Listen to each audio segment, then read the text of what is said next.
सायकाल 5 बजे आप सबसे संवाद करने का एक अवसर।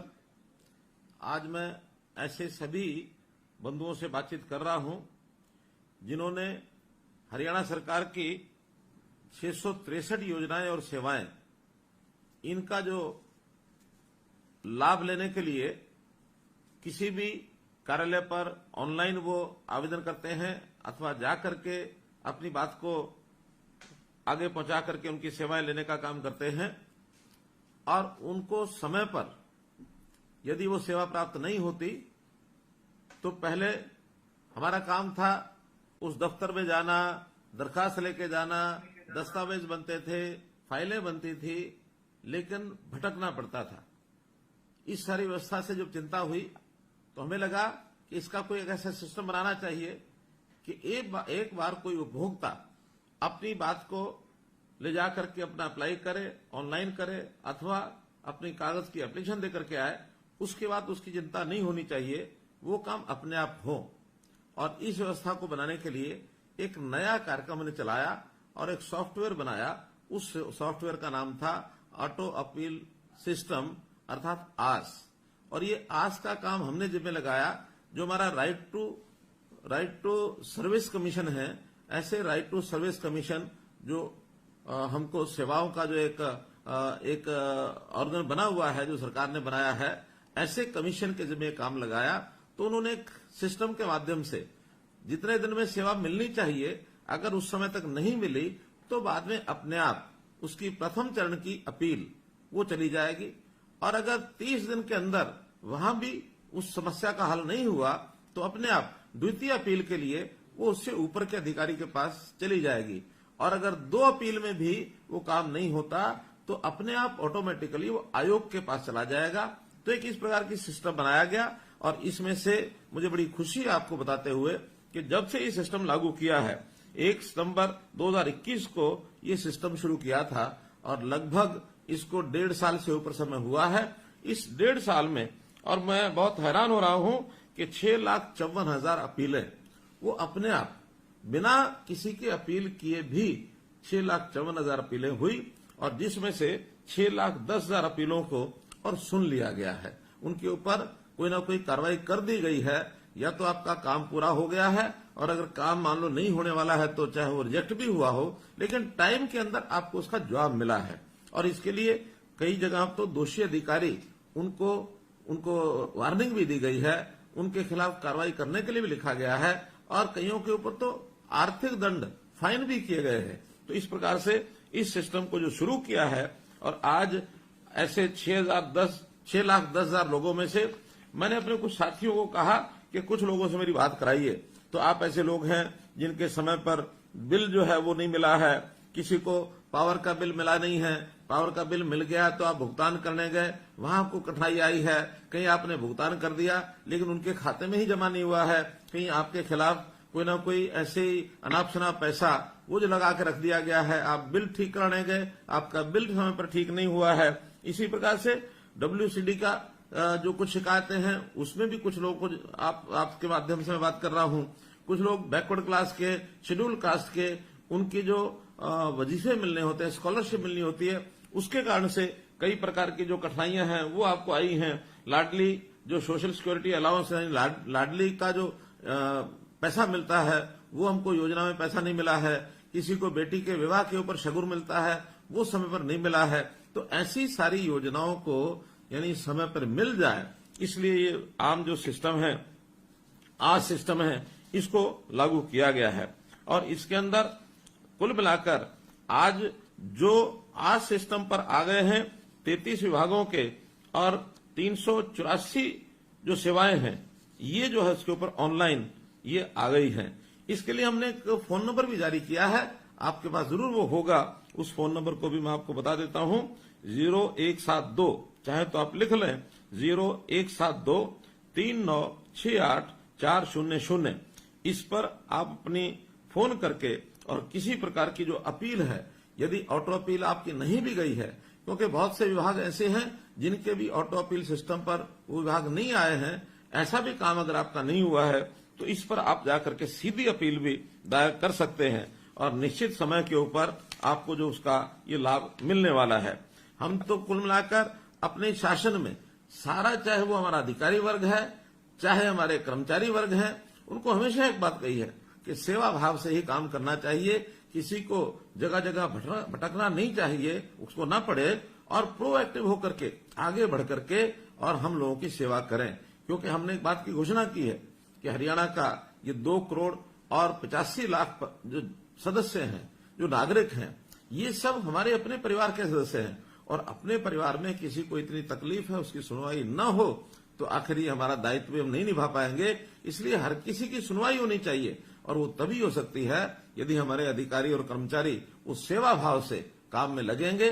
तो सेवा भाव से काम करने का परिणाम ये है कि हर किसी को, यानी उसको एक आनंद आएगा, हर किसी का जीवन सुखी होगा, और उसका जो सेटिस्फेक्शन लेवल है, उसका जो संतोष का जो एक लेवल है, तो संतुष्टि उसकी बढ़ेगी, और संतुष्टि बढ़ेगी तो समाज सुखी होगा। मैं आपको एक बात बताना चाहता हूं कि दुनिया में एक देश ऐसा भी है जो अपने यहां अलग अलग प्रकार के जो इंडेक्स होते हैं, उस इंडेक्स को नापने का उसकी विधि उन्होंने एक नए प्रकार से बनाई है कि हमारे यहां लोगों का हैप्पीनेस इंडेक्स क्या है। भूटान वो देश है जो हैप्पीनेस इंडेक्स को नापता है। हम भले ही इंडेक्स पढ़े रहते हैं कि हमारे यहाँ जो शेयर मार्केट इंडेक्स क्या है, प्राइस इंडेक्स क्या है, अथवा जो हमारे जो कमजोरियां हैं, कमियां हैं, वो कितने आंकड़े कम ज्यादा हो गए हैं, कितने एक्सीडेंट हो गए हैं, इसी का इंडेक्स नापते रहते हैं। और भूटान अपने नागरिकों का हैप्पीनेस इंडेक्स वो नापता है। बहुत बड़ी बात है। हम भी यहाँ ईज ऑफ लिविंग, इस नाते से लोगों का जीवन कैसे सरल हो, उस प्रकार के काम को हम कर रहे हैं। और इस काम में हमारा जो सेवा का अधिकार आयोग, ये जो आयोग बना है, इस आयोग के नाते से बहुत बढ़िया काम भी किया जा रहा है। और हम हमेशा समय पर कैसे काम हो, वो केवल एक विभाग नहीं, तो जितने भी विभाग सरकारी हैं उनका सबका काम समय पर हो।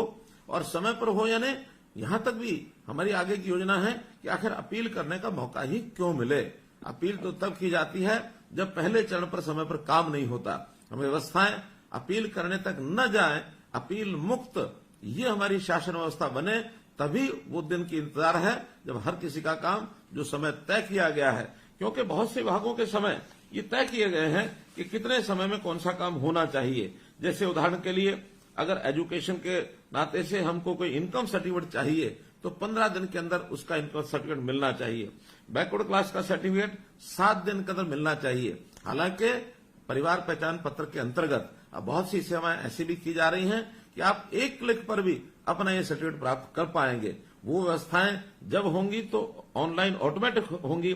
जब तक वो नहीं होती हैं तो हमारे अप्लाई करने के लिए जितना समय बताया गया है उसके अंदर वो सेवा मिलनी ही चाहिए। डॉक्टर अंबेडकर हमारा मकान अगर मरम्मत के लिए हमको योजना का लाभ चाहिए तो डॉक्टर अंबेडकर नवीनीकरण योजना 60 दिन के अंदर उसका पैसा हमको मिलना चाहिए। किसी को चरित्र प्रमाण पत्र बनाना है तो 21 दिन के अंदर उसका समय अवधि तय की गई है। डॉक्टर अंबेडकर मेधावी छात्र योजना, इसका जो हमको लाभ मिलना है वो 45 दिन का मिलना ही चाहिए।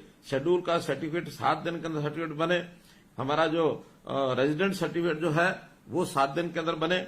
मुख्यमंत्री विवाह शगुन योजना, इसके लिए 30 दिन तय किए गए हैं। इसी प्रकार जो हमारी इंडस्ट्री है एमएसएमई, उस पर जो फ्रेट असिस्टेंट यानी उसको जो किराए की सहायता की स्कीम है उसके लिए भी 44 दिन अधिकतम ये हमने रखे हैं ताकि उसका समय पर उसको भुगतान हो। इसी प्रकार जो हमारा कंस्ट्रक्शन और बिल्डिंग वर्कर का जो बच्चे हैं उनको जो सहायता मिलती है शिक्षा की, उसमें भी 90 दिन का अधिकतम समय जो रखा गया उसको मिलना है। लाडली सोशल सिक्योरिटी अलाउंस में 60 दिन का समय हम अपना विभाग जो है वो देगा। इसी प्रकार आपकी बेटी हमारी बेटी, ये भी 30 दिन के अंदर और उसको ये लाभ मिलना चाहिए। मैं बहुत लोगों से समय समय बात करता रहता हूं, तो इस नाते से मुझे कुछ ऐसे भी जानकारियां मिली, ऐसे उदाहरण मिले जिनको इन सब चीजों का बहुत बड़ा लाभ हुआ। अभी पिछले दिनों गुरुग्राम की सबिहा फरहत, इनकी जो जानकारी मुझे मिली है 15 अक्टूबर को, और इन्होंने अपने यहां एक फाइल जो कंप्लेंट थी, बिलिंग की कंप्लेंट, उसकी फाइल, उसकी जो अपील जो है वो फाइल की, और उसके बाद डिपार्टमेंट के माध्यम से उनको 25/11 को और उनका जो शिकायत का निवारण ये हो गया। मात्र 1 महीना 10 दिन यानी 40 दिन के अंदर उनकी समस्या का हल हुआ। इसी प्रकार करनाल के रामपाल शर्मा हैं, जिनको ओल्ड एज सम्मान पेंशन जो दी जा रही है उनकी पेंशन बनी नहीं, और उसको बाद में हमारे हमारे जो डिपार्टमेंट ने उन्होंने उसको रिजेक्ट कर दी उनकी एप्लीकेशन। लेकिन जो कमीशन है, कमीशन के पास जो उनकी अपील गई तो उन्होंने उसको 1 महीने के अंदर अंदर रिजॉल्व करके और उसका जो उसकी जो पेंशन है उस व्यक्ति की बांध दी गई। राहुल जींद से हैं, जिनको डॉक्टर अंबेडकर मेधावी छात्र योजना के अंतर्गत पैसा नहीं मिल रहा था। इन्होंने जो एप्लीकेशन दी तो जो हमारा डिस्ट्रिक्ट वेलफेयर ऑफिसर है उसने कहा कि बजट नहीं है, लेकिन हमारे कमीशन को जब जानकारी मिली तो उन्होंने तुरंत उसका हल कराया और 1 महीने के अंदर अंदर उसको भी सहायता मिली है। तो बहुत ऐसी सक्सेसफुल स्टोरीज हैं कि जिनको इसका तुरंत लाभ मिला है। आज भी हजारों की संख्या में मेरे साथ लोग जुड़े हुए हैं। निश्चित रूप से मैं चाहूंगा कि आपसे भी कुछ बातचीत हमारी हो जाए, ताकि इस व्यवस्था में कठिनाई जो आती है उस कठिनाई को भी दूर किया जा सके। मित्रों, आप सब लोगों ने हमारी जो बात सुनी है और आपको निश्चित रूप से इस विषय का एक आनंद आया होगा कि हरियाणा सरकार की जो सेवाएं हैं कैसे वो समय पर मिल सकती हैं, और समय पर न मिले तो कैसे अपील ऑटोमेटिक हो जाती है, कैसे पहले चरण में अगर अपील का निपटारा नहीं होता तो दूसरे चरण में हो जाती है, और अगर दूसरे चरण के अधिकारी भी नहीं करेंगे तो हमारा जो आयोग है उनके पास पहुंचेगी। आयोग के लोग आपसे भी जानकारी लेंगे, डिपार्टमेंट से भी जानकारी लेंगे, और उसका निश्चित रूप से एक निपटारा करने का काम उनके पास वो आएगा। जिस प्रकार से हमने ऑटो अपील सिस्टम के माध्यम से ये व्यवस्था बनाई है, आपको मैं एक और जानकारी देना चाहता हूं मित्रों कि पिछले दिनों में एक समस्या हमको ध्यान में आई कि कोई भी खास करके रेवेन्यू में जो ऐसी शिकायतें होती थी उसका पहले पटवारी जो है उसका निदान करता था। पटवारी ने ठीक काम नहीं किया तो हम तहसीलदार के पास चले जाते थे, वहां अपील होती थी। तहसीलदार के पास निदान नहीं हुआ तो हम डिस्ट्रिक्ट कलेक्टर डीसी के पास जाते थे, डीसी के बाद हम डिविजनल कमिश्नर के पास जाते थे, डिविजनल कमिश्नर के बाद फिर हमें जाने का मौका मिलता था एफसीआर के पास जाते थे। और क्या कभी कभी तमाशा ऐसा होता था कि कोई भी बीच का अधिकारी वो कहता था कि इस केस को जो है ना मेरे ही बजाय फिर नीचे से रिमांड करके वहां भेजता था कि वहां से फिर सुनवाई करके लाओ। और एक प्रकार से जैसे जैसे हमारी आशा तो ये होती थी कि हम जल्दी से फैसला हो जाएगा, इसका लाभ मिलेगा, लेकिन कभी भी कोई अधिकारी इसको रिमांड करके, जैसे सांप सीढ़ी का खेल होता है, जैसे सांप ने काटा हो फिर नीचे पहुंच गया हो, और ये सालों साल लगे रहते थे। हमने आने के बाद केवल 2 अपील की बात को मंजूर किया। 2 अपील के बाद तीसरी जगह पर वो रिमांड नहीं हो सकेगा, और दूसरे अधिकारी ने जो फाइनल फैसला सुनाना है उसके बाद वो आगे कहीं भी अपील के लिए नहीं जाएगा और न ही वो रिमांड कर पाएगा। अगर उसको कहीं भी जाना है तो फिर कोर्ट के रास्ते से जाएगा, ताकि हमारे समय बचेगा। अन्यथा इस प्रकार सालों साल एक एक पीढ़ी इन विषयों पर चली जाती थी, लग जाती थी, और इतने समय के बाद भी उसका हल नहीं होता था। तो रिमांड का सिस्टम जैसे खत्म किया, उसी प्रकार से एक सरलीकरण, ये 2 लेवल तक की अपील का सिस्टम आज हमने शुरू किया है। और जब से आज शुरू किया है, जिन लोगों को इसकी जानकारी मिली है उन लोगों को एक आशा बंधी है कि हरियाणा सरकार में किसी प्रकार की कोई समस्या होगी तो उसकी निश्चित अवधि के अंदर हमको जो है उसका लाभ मिलेगा। इस आशा के साथ बहुत लोगों ने लाभ उठाया है। आज आप लोग भी उसी के अंदर, और हम जो है आगे बढ़ रहे हैं, और आगे बढ़ते हुए कभी भी कोई कठिनाई आए तो हम इसके लिए आपके लिए हमेशा काम करते रहेंगे। आपने मेरी बात सुनी, आपका बहुत बहुत धन्यवाद, बहुत बहुत आभार।